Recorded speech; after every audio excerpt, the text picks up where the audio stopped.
ত্ৰাণকৰ্তা প্ৰভু যীশুখ্ৰীষ্টৰ নামত আপোনাক অভিনন্দন।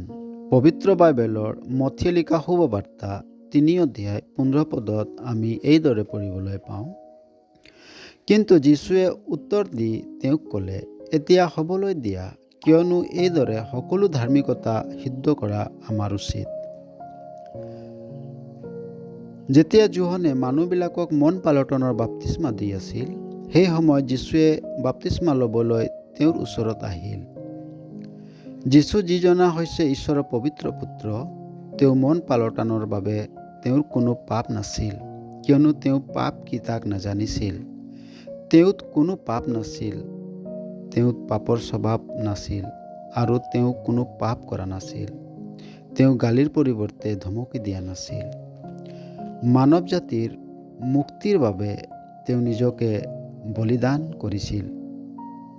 প্ৰভু যীশুক বাপ্তিস্মা ল'বলৈ অহা দেখি যোহনে তেওঁক নিবাৰণ কৰিলে, কিন্তু যীশুৱে তেওঁক এই উত্তৰ দি ক'লে, এতিয়া হ'বলৈ দিয়া, কিয়নো এইদৰে সকলো ধাৰ্মিকতা সিদ্ধ কৰা আমাৰ উচিত। ঈশ্বৰ হৈছে ন্যায়বান। তেওঁ দোষীক কোনোপধ্যে নিৰ্দোষী বুলি মানি নলয়, কিন্তু তেওঁ পাপৰ দণ্ড তেওঁক নিশ্চয় দিয়ে, আৰু সেই দণ্ড হৈছে নৰক, যাক দ্বিতীয় মৃত্যু বুলিও কোৱা হয়।